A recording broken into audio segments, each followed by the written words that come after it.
नमस्कार दोस्तों, एक बार फिर हाजिर हूँ आप साथ एक मोस्ट इंपॉर्टेंट टॉपिक को लेकर यानी धरतीपुत्र किसान सीरीज में आपका स्वागत है। फ्रेंड्स, आज इस वीडियो में बात करने वाले हैं खसरा किसे कहते हैं, यानी खसरा में क्या क्या दर्ज होता है और बात करें खसरा में कितने कॉलम होते हैं। यानी आज हम इस वीडियो में खसरा से संबंधित सारी जानकारी आपको यहाँ पे देने वाले हैं। अगर आपको ये वीडियो पसंद आ रहा है तो वीडियो को लाइक जरूर करिएगा, दोस्तों तक शेयर करिएगा। आइए वीडियो को शुरू करते हैं। अगर इसके पहले हम बात करें तो इसके पहले हमने आपको बताया था सजरा क्या होता है। यानी सजरे के माध्यम से यानी आप अपने नक्शे के माध्यम से अपने खेतों का क्षेत्रफल भी निकाल सकते हैं। तो इस पर हमने वीडियो प्रोवाइड कर दिया है, इसको आप जाके जरूर देखिएगा। खेतों के क्षेत्रफल से संबंधित यानी वर्गाकार, त्रिभुजाकार, समलंब चतुर्भुज के आकार के खेत हैं, इनका बंटवारा कैसे करें, इस पर संबंधित बहुत सारे वीडियो हमने प्रोवाइड कर रखा है, तो इसको आप जाके जरूर देखिएगा प्लेलिस्ट में। साथ ही साथ 85 डिसमिल जमीन को कैसे कन्वर्ट करें बीघा, एकड़, हेक्टेयर में, ये प्रश्न आया था, एक कमेंट आया था कि 85 एकड़ डिसमिल जमीन को आप बता दीजिए कि बीघा विश्वधूर कितना होगा। तो इस पर हमने वीडियो बना के आपको प्रोवाइड किया है। अगर आपके भी कोई प्रश्न है, आप अपना जानना चाहते हैं तो आप कमेंट बॉक्स में पूछ सकते हैं, उस पर भी प्रोवाइड किया जाएगा वीडियो। तो फ्रेंड्स, अगर हम बात करें खसरा किसे कहते हैं तो इसका संदर्भ में अगर बात करें तो खसरे के, तो खसरा एक ईरानी शब्द है। कैसा शब्द है? ईरानी शब्द है। खसरा नंबर गांव में जमीन के टुकड़े को दिया जाता है। यानी सजरा जो होता है उस सजरे में जो नंबरिंग की जाती है, यानी जो टुकड़े होते हैं जमीन के, उसको एक नंबर दिया जाता है, वही आपका खसरा नंबर कहलाता है। ठीक है। तो हमने इससे संबंधित सजरा से संबंधित जो वीडियो बनाया है उसमें आपको पूरे डिटेल में समझाया है, तो उसको जाके जरूर देखिएगा, तब ये बात आपको आसानी से समझ में आएगी। यानी खसरा क्या होता है, ये सारी जानकारी आपको अच्छे से समझ में आ जाएगी।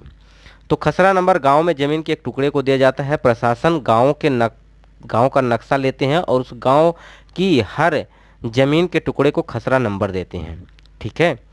वहीं शहरी इलाकों में जमीन के टुकड़े को प्लॉट नंबर या सर्वे नंबर दिए जाते हैं, जो ग्रामीण इलाकों के खसरा नंबर के बराबर होता है। ठीक है। तो आजकल कंप्यूटरीकृत खसरे बनते हैं, जिसमें से पहले जो कॉलम होते थे 21 कॉलम होते थे, यानी जो प्रपत्र आपको कागज़ में मिलता था उसमें 21 खाने होते थे, लेकिन अब कंप्यूटरीकृत होने के कारण इसमें कितने खाने हैं? 46 खाने हैं। ठीक है। तो ये बात आपको समझ में आ गया होगा। खसरा एक क्या है? ईरानी शब्द है। खसरा नंबर गांव में जमीन के टुकड़े को दिया जाता है, यानी सजरा जो होता है उस सजरे में जो टुकड़े के रूप में जमीन बांटी जाती है उस टुकड़े को एक नंबर दिया जाता है, वही उसका खसरा नंबर कहलाता है। तो यहाँ पूरे डिटेल के साथ बात करेंगे क्या क्या चीज़ें इंपॉर्टेंट है खसरा में। अगर हम बात करें तो यहाँ हम आपको बताने वाले हैं। सबसे पहले अगर हम बात करें तो यहाँ पे कृषि आंकड़े और खतौनी के लिए जिन तथ्यों की आवश्यकता होती है वे सब लेखपाल द्वारा खसरे में लिखे जाते हैं। यानी आपके खेत से संबंधित जो भी आपने जो भी फसल बोई है और जितनी हेक्टेयर ज़मीन है और उसमें मालिक कौन है, सारा डाटा इस खसरे में रहता है। जो कि खतौनी के जिन तथ्यों की आवश्यकता होती है, यानी लेखपाल द्वारा जो भी खतौनी में ब्यौरा होता है, जैसे कि आपके खतौनी में किसके नाम ज़मीन है और कितनी ज़मीन है और उस पर कितना केसीसी वगैरह अगर लोन है, तो वो सारा डाटा जो रहता है वो आपका खसरा में अंकित कर दिया जाता है लेखपाल के द्वारा। यानी लेखपाल के द्वारा खसरे में लिख दिए जाते हैं। खतौनी में जो भी डाटा होता है उसको किस में रख दिया जाता है? खसरे में लिख दिया जाता है। लैंड रिकॉर्ड मैनुअल बुक का पैरा नंबर 55 में वर्णन करता है कि खसरा और चित्र को अनुरक्षित करने के लिए लेखपाल अपने हलके के प्रत्येक गांव का साल में 3 बार खेत खेत का दौरा करेंगे। यानी खसरा संबंधित अगर बात करें तो जो भी लैंड रिकॉर्ड मैनुअल बुक है उसमें पैरा नंबर 55 में दिया गया है कि प्रत्येक साल यानी हर साल जो कि लेखपाल खेत पर जा जाके 3 बार, यानी 3 मैंने बताया था आपको उसके पहले वीडियो में कि आपके रबी के फसल में, खरीफ के फसल में और जायद के फसल में, तीनों फसल में आपके यहाँ जाएंगे और उसमें आपके क्या ज़मीन में आपने क्या उसमें लगा रखा है, यानी किसकी खेती कर रखी है, वो पूरा डाटा उसमें भरेंगे। ठीक है। खसरा एक कृषि संबंधी कानूनी दस्तावेज है। तो खसरा एक प्रकार का है कृषि संबंधी कानूनी दस्तावेज है, जो कि इसका इस्तेमाल किया जाता है आपके किसी भी समस्या को, यानी अगर आपके यहाँ कोई समस्या हो रही है, जैसे कि आपको खेतों से संबंधित या क्षेत्रफल से संबंधित या कोई ऐसा विवाद है, तो यहाँ पे इसका इस्तेमाल किया जाता है। नेक्स्ट बात करें यहाँ पे,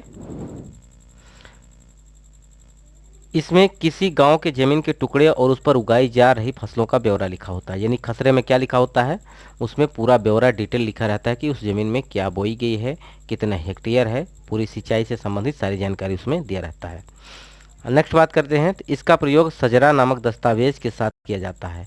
इसका किसके साथ किया जाता है, सजरा। सजरा क्या होता है, एक मैप होता है, एक आपका जो कि मानचित्र होता है, जिसमें आपके गांव के सभी खेतों का या ज़मीन का पट्टियों के रूप में बटा होता है और प्रत्येक पट्टी को एक नंबर दिया जाता है, वही आपका खसरा नंबर कहलाता है, जैसा कि मैंने आपको पहले बता दिया है। ठीक है, अब यहाँ पे अगर और बात करें, पूरे गांव का नक्शा होता है, उस गांव की भूमि की पट्टियों के रूप में परिभाषा देता है। इन पट्टियों का ब्यौरा ही खसरा में होता है। यानी जो पट्टियाँ होती हैं वो, जैसे मान लीजिए कि ये आपका पट्टी नंबर 4 है इसमें, ठीक है, तो इसमें 4 नंबर पे अगर देखा जाए तो अगर आप इसको ऑनलाइन डाउनलोड करेंगे तो वहाँ से सारी जानकारी आपको मिल जाएगी, उसमें किसके नाम है, क्या है, और सारा डिटेल आ जाएगा। अगर आप इसको जानना चाहते हैं कि 4 नंबर में क्या है तो इसको ऑनलाइन भी देख सकते हैं। अदरवाइज ये जो 4 नंबर ज़मीन है, इस नंबर में आपका पूरा डिटेल ये रहेगा कि किसके नाम ज़मीन है और कितना हेक्टेयर ज़मीन है, ये सारा डाटा उसमें दिया रहता है। ठीक है, पारंपरिक रूप से खसरे में हर खेत और उसके क्षेत्रफल, उसके मालिक और उस पर काम करने वाले कृषकों, उस पर उगने वाली फसलों का, उसकी मिट्टी के प्रकार और उस पर वृक्षों का विवरण दिया होता है। यानी इसमें देखिए मोस्ट इम्पोर्टेंट चीज़ बताई गई है कि पारंपरिक रूप से खसरे में हर खेत का और उसके क्षेत्रफल, यानी खेत और उसका क्षेत्रफल और उसके मालिक का नाम रहेगा, वहाँ पे काम करने वाले कृषकों का भी नाम रहेगा, उस पर उगने वाली फसल और मिट्टी किस प्रकार की है और वृक्षों का विवरण भी उसमें खसरा में दिया रहता है। ठीक है, तो ये बात आपको समझ में आई होगी। नेक्स्ट बात करते हैं और क्या क्या उसमें खसरे में डिटेल रहती है। तो यहाँ पे देखें, हर साल नवीनीकृत किया जाता है, यानी खसरा हर साल नया बनता है। सजरे को गांव का नक्शा भी कहा जाता है। यानी सजरा जो होता है उसे क्या बोला जाता है, गांव का नक्शा होता है, जो कि आपके खसरे से संबंधित होता है, क्योंकि सजरा में ही खसरा आपका बनता है। भारत में सजरा किसी गांव के ऐसे नक्शे को कहते हैं जिसका प्रयोग उस गांव के खेतों या अन्य जमीन की पट्टियों के कानूनी तौर पर स्वामित्व बताने हेतु प्रशासनिक कार्यों के लिए प्रयोग किया जाता है, जो कि सजरा के बारे में बात कर रहा है यहाँ पे। नेक्स्ट बात करते हैं, गांव का सजरा पूरे गांव की ज़मीन को पट्टियों में बांटता है और हर पट्टी को अपना अलग एक नंबर देता है। पटवारी प्रणाली का प्रारंभ सर्वप्रथम शेरशाह सूरी के शासनकाल में हुआ था। यानी शेरशाह सूरी के शासनकाल में पटवारी शब्द का, जो कि यहाँ पे पटवारी प्रणाली का प्रयोग किया गया था। उसके बाद अकबर के भी समय में इसका बहुत ज़्यादा यूज हुआ था। नेक्स्ट बात करते हैं, अगर इसमें देखा जाए तो मुगल सम्राट अकबर ने इसे बढ़ावा दिया और ब्रिटिश काल में इसमें मामूली परिवर्तन किए गए, किंतु ये जारी रखा गया। यानी शेरशाह सूरी के बाद मुगल सम्राट में अकबर ने भी इसे बढ़ावा दिया और ब्रिटिश काल में, यानी अंग्रेजों के शासन काल में भी इसको कोई परिवर्तन नहीं किया, यानी जारी की गई सारी क्रियाएं। भारत सरकार ने वर्ष 2005 में पटवारी इंफॉर्मेशन सिस्टम नामक सॉफ्टवेयर विकसित किया ताकि ज़मीन का कंप्यूटरीकृत डाटा किया जा सके। यानी फ्रेंड्स, यहाँ पे अगर बात की जाए तो मोस्ट इंपॉर्टेंट चीज़ ये लिखी है कि 2005 में जो डाटा आपका सब कुछ कंप्यूटरीकृत किया गया, किसके अंतर्गत किया गया, इंफॉर्मेशन सिस्टम के अंतर्गत नामक एक सॉफ्टवेयर विकसित किया, जिसमें सभी डाटा को आपको कंप्यूटरीकृत कर दिया गया, जिसे आप ऑनलाइन भी डाउनलोड कर सकते हैं। जैसे कि आप खतौनी डाउनलोड कर सकते हैं, वहीं पे आप अपना सजरा डाउनलोड कर सकते हैं, अपने खेतों से संबंधित क्षेत्रफल भी जान सकते हैं। पटवारियों को पटेल कहा जाता था, कारनाम कहा जाता, कारनाम अधिकारी कहा जाता था, सान बोगरू आदि भी कहा जाता है। यानी ये सब नाम बोले जाते हैं पटवारी को। वर्ष 1918 में सभी गांव में सरकार के प्रतिनिधि के रूप में लेखपाल नियुक्त किए गए। यानी कब नियुक्त किए गए, 1918 में सभी गांव में सरकार की तरफ से लेखपाल सभी गांव में नियुक्त किए गए। उत्तर प्रदेश में पटवारी के पद को चौधरी चरण सिंह के ज़माने में समाप्त कर दिया गया था, अब उन्हें लेखपाल कहा जाता है।